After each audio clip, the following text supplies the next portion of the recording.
The first thing you must not do is use willpower to stop drinking. And you might be thinking, that's all it takes. I just need more willpower. If I can just fight the cravings and resist the urge, then I'm going to be okay. But that is the problem. Willpower is the fastest way for you to struggle forever. Because if you see alcohol as a beneficial thing, as something that adds value to your life, you need to use willpower forever. There will always be times where you want to drink. It might be a wedding, it might be after a tough day, and you just sit there and you're like this, like, willpower, fight it. What do you think is going to happen? Come on. You're either going to drink or just feel like you're missing out forever. That's no way to live. Because if you see alcohol purely for what it is, if you can reframe how you view alcohol, apply first principles thinking, stopping drinking alcohol is the easiest thing you'll ever do. Think about it. How much willpower does it take you to not punch yourself in the face? It takes no willpower. You don't sit there resisting the urge to, I don't know,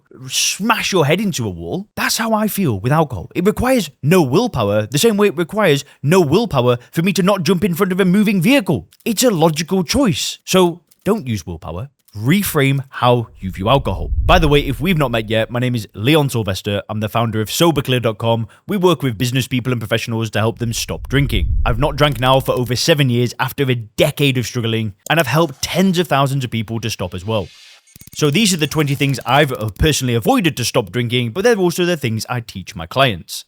Which leads me to the second problem, and the second thing you need to avoid. Do not think that you are the problem. If you are struggling with alcohol, you are not to blame here. Literally, billions upon billions of dollars have been spent to get you to believe that alcohol is a beneficial thing. It has been hammered into your brain from day one of being born. Message after message, movie after movie, celebrity after celebrity. It's just non-stop. The bombardment never ends. And when you drink alcohol, you drink one drink, and then guess what happens? You want to drink another one because your inhibitions are lowered, you're becoming dehydrated, you want to drink more. Listen, that is the nature of alcohol combined with this ridiculous marketing. If you think that you are the problem, again, it becomes harder to solve because we've got to separate the two. You don't need fixing. Your perception of the drug needs fixing. If you can change that, then it's over. Don't think that you're the problem here. You're not to blame.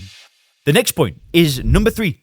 Don't try to quit alcohol. And you're thinking, what are you talking about? Of course I gotta try. You can try and not drink, and you can succeed. But then, what about the day when the pressure comes? What about when you're at that wedding, you're really tired, you're really low, and then someone hands you the glass of champagne? Oh, come on, you gotta drink, it's the wedding. Well, I'm trying to not drink, but I guess, I'm only trying, I'm not really stopped, so whatever, boom, finished. Do you know how many times I've tried to stop drinking and failed? Every single time. Every single time I tried, I failed. 100% failure rate. You can't try and not drink. Well, you can try, but if you want to succeed long term and never drink again and get to the place where you don't want to drink, you cannot try. You must decide. You must decide. Do you try to brush your teeth? No, you decide to brush your teeth. How many times have you been in your bed and thought, oh, I need to brush my teeth, walked to the bathroom, and then halfway through said, actually, I was only trying. I don't know. I won't do it. Never, right? It never happens. You make a decision and you do it. You have absolute conviction in the decision. You need to see stopping drinking the same way that you see brushing your teeth. Sounds stupid, but it should make sense. The fourth thing you need to not do is make a big deal out of this. And what I mean is, I've worked with so many people who have upset their wife or their children, and then they stop drinking and they say, yeah, my wife is sick of it. And I told them, right, don't make a big deal out of it this time. Don't tell them. Words are cheap in this. If you've let people down in the past and then you're saying, I'm going to stop drinking again, and then you start making these announcements, people aren't generally happy. What they think is, I don't want to get my hopes up again. I don't want to get my hopes up for you to disappoint me. So I'll tell you what I tell my clients. Keep quiet. Don't make a big deal out of this. Because if you can truly decide to stop drinking and you've changed your worldview, you can prove it to them through action, through commitment. So don't make a big deal out of it. Don't verbalize that you're making this change. Because the real change should happen from within. It should be in your heart where you know you're not going to drink again, and then you just get on with it. And then something awesome happens. Your family start asking you, what are you doing? What are you doing? You look different. Your energy is different. Then you can tell them. But get the momentum first. Number 5, the next thing that you need to avoid doing is, and listen, you might get some medical doctors that are thinking, whoa, this is dangerous. Wait. The next thing you want to avoid doing is fearing withdrawal. Are there people out there who suffer severe withdrawal? Yes, but it's a low percentage of the population. And the thing is I've spoke with people who drink 3 or 4 bottles of wine a week and they tell me, I'm afraid of DTs. I'm afraid that I'm going to die from withdrawal. And I just think to myself, how many people are sat there terrified of withdrawal so they keep drinking? And if this is a concern, then just go and seek medical help. It's nothing to be afraid of. There's no shame in asking for help anyway. But for most of the population, it's nothing to worry about. And that's not medical advice. Just from what I've seen, that there are people that need to go and do it medically. But for those of you that don't need a medical detox, don't fear the withdrawal. Whenever you feel some negative effect of withdrawal, you need to realize that your body is healing. Then you can approach it with a feeling of optimism. Number 6 is you want to avoid calling yourself an alcoholic. If it works for you, great. My own mother has been to AA for over 20 years. She labels herself an alcoholic and hasn't drank. For me, I wasn't going to do that. There was no chance. I believe that the words and the labels that we give ourselves have tremendous power over our lives. If you want to be a successful lawyer, let's say, you want to go and be an attorney, whatever, and you label yourself as a loser, as lazy, as tired, are you going to be successful as a high-level lawyer or attorney? The answer is probably no. But if you label yourself in your head and you identify as somebody who is organized, disciplined, focused, the chance of success is far higher. So why are we labeling ourselves as powerless alcoholics with diseases that have no known cures? And I'm talking here, by the way, about the 12-step label of being an alcoholic. I'm not talking about the medical term of an alcoholic. But just remember that alcohol is the only drug on the planet that gives you a label if you can't stop using it. We don't have nicotine-aholics. We don't have heroin-aholics. But alcohol is in its own category, which is ridiculous. That makes no sense. All you need to do is fix your paradigm, fix your worldview, and everything will change. The 7th thing you want to avoid doing is spending all of your time on the past. Do some people need to go to the past and talk about PTSD from war or some terrible thing that happened in their childhood? 100% yes. But to spend all of your time focused on the past when you're trying to stop drinking alcohol and none of your time focused on the future, it ain't going to be good. Because a lot of the times, this stuff dealing with the past is very heavy emotionally. A lot of people I've worked with say they end these sessions and they want to drink more, but once you've unpacked that and you've moved past it, you want to focus on the future. You want to focus on building a life and going towards something better. The two can coexist. You can unpack those things, but then don't just unpack those things. Make sure you're moving forward, make sure you've got goals, make sure you've got a vision. The 8th thing you want to avoid doing is replacing alcohol with something else. Because just think about this. Would you need to replace punching yourself in the face with something else? Of course not. You would think that that is ridiculous, because it is ridiculous. Replace alcohol with building a life that you don't want to escape from. You don't need to replace alcohol with anything because you're freeing yourself. You're opening up so much possibility. You're opening up new opportunities. That's what you want to replace alcohol with. Don't be seeking out replacements like other drugs and who knows what.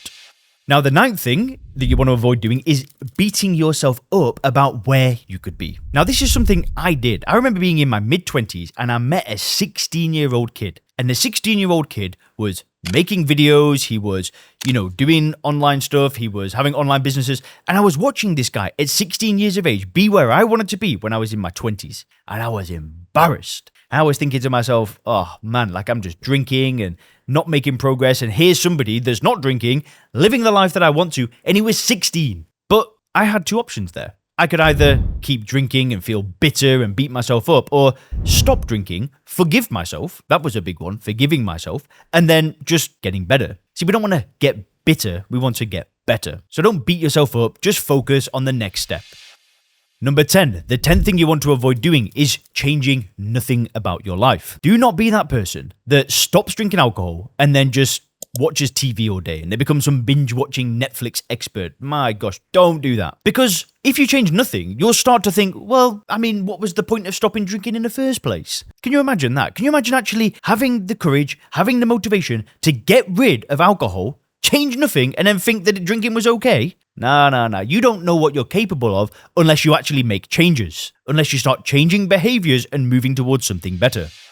Number 11, do not count the days. You need to realize that the moment that you decide, and when I say decide, I mean a true ultimate decision where you know you're not going to drink again. The moment you decide, the problem is finished. It does not matter if you're 1 day sober or 20 years sober. If you make a decision, that's it. Done. You don't become more of a non-drinker the longer that you go. You are a non-drinker. Full stop. So counting the days makes no sense because you're basically telling yourself the further I move away from alcohol, the more of a non-drinker I am. It's pointless. Now, I'm not saying that celebrating milestones is a bad thing, but sat there going, all right, 7 days. Well, so what? Like, who cares if it's 7 days? Go me. It doesn't matter. People that use willpower are proud that they've gone a certain amount of time, but usually they're almost waiting to relapse because most people think the longer they go without alcohol, the harder it gets. But if you decide and don't count the days, it just gets easier and easier and easier. The only thing that happens is you start to develop more reference experiences. You start to go to social events and, not drink and then feel good and then make progress with your health, with your business, whatever. You start to feel better and better over time. So why count the days? If you're going to count anything, count the wins. Number 12, don't allow your past to dictate your future. See, when we drink, and if we've had multiple relapses along the way, if we keep telling ourselves, I'm not going to drink, not going to drink, your self-esteem can go down because you're building a relationship with yourself where you don't fully trust yourself. And if that's been your track record up until this day, it can be really quite hard to start trusting yourself again. But as long as you don't drink, that trust will be fully restored. So one of the best things you can do is don't forget about the pain that alcohol caused you in your life, but forgive yourself. Absolute forgiveness of your past mistakes. And know that if you've made that true decision, you've reframed alcohol and you're moving on, just know that will spill into other areas of your life. You can set bigger goals this time. You can go towards the thing that you might not think that you could have done when you were drinking. You can start to do that.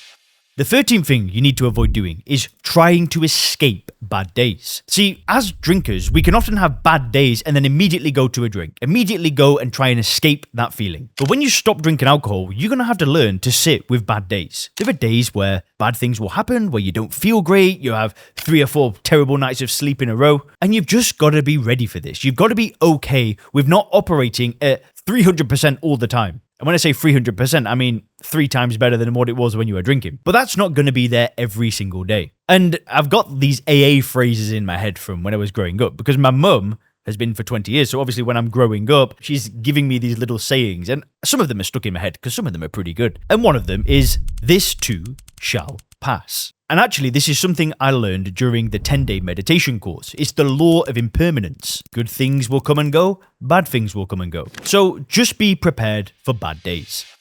Number 14 is don't lose sight of why you're doing this. When we stop drinking, we can forget the reasons that got us going. We can forget the hangovers, the anxiety, the wasted money, the upset partners. We can forget all of this because as time goes on, the memory decreases. So one of the best things you can do when you start the journey is to write down why you're doing this and store that in a place where you can review it. But you never want to forget your why. Now, the 15th thing that you must avoid doing at all costs is doubting your decision to stop drinking. You might have heard this in popular stop drinking books. You cannot doubt the decision once you've made it. If you've decided to stop drinking alcohol, I promise you with my entire heart, you've made the right call. There is no benefit at all to putting that stuff in your body whatsoever. So whatever you do, do not doubt the decision. You've done the right thing and you're moving in the right direction. The 16th thing you want to avoid doing is thinking that you can have just one drink. Oh my gosh. This idea of having just one drink, it's hit me so many times. It sneaks up on you and you think this time's going to be different. Something's going to change. It doesn't change. There's no such thing as one drink. Don't do it. And I'll give you my success rate of having just one drink. 0%. It never works. It never has. It never will. Alcohol is a drug. It's an addictive drug. The nature of it is for you to want to drink more. Don't have just one drink. It'll never work. Which leads me to the 17th thing to avoid. Don't carry the faulty beliefs that got you here in the first place. See, what I mean by this is you don't want to start drifting into old thought patterns because there were thought patterns that got you to drink in the first place that will have seen alcohol as a good thing. And you may be starting to rebuild a new paradigm where you see it for what it actually is. You've got to be careful not to start buying into the old messaging. For example, an advert comes on. The person looks how you might want to look. They're looking cool with your favorite drink. You need to have your wits about you. You need to see that and go, no, it ain't happening. I'm not going there mentally. you've got to constantly look for evidence that's the contrary to that. You've got to be looking for evidence that says alcohol is poison, it's going to ruin your life, whatever it is. But don't slip back into old thinking, which is similar to the 18th thing to avoid doing, and it's just buying into the conditioning, particularly when it comes to people close to you. People close to you may offer you drinks, and you might feel very emotionally charged saying no to them. But you've just got to know that even the people that you love will still see alcohol as a beneficial thing, and the best thing that you can do for them is say no and set an example. Show them what life can be like without a drink. But don't let the people around you drag you back in.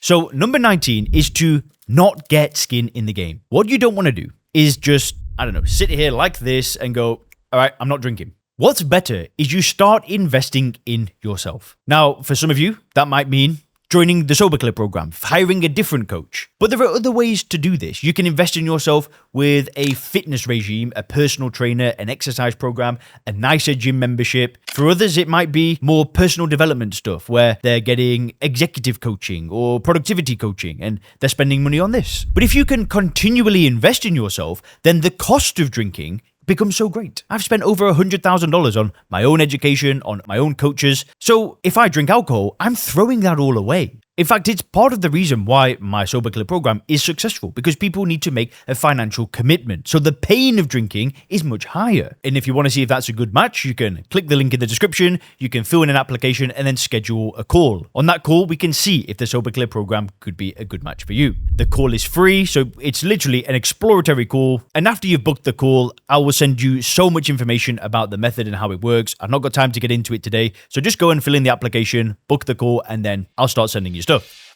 The 20th thing to avoid doing is doing this alone. It's pointless. You want to find the right community, find a coach, find someone that can hold you accountable. My own mother did this with AA. I'm not buying into the AA 12 steps, but doing it with a group of people makes sense. Why struggle on your own? Find help, don't be ashamed to ask for help, and avoid all of these things and you're going to kill it. If you click the video on the screen now, I'm going to show you what happens to your body when you stop drinking alcohol.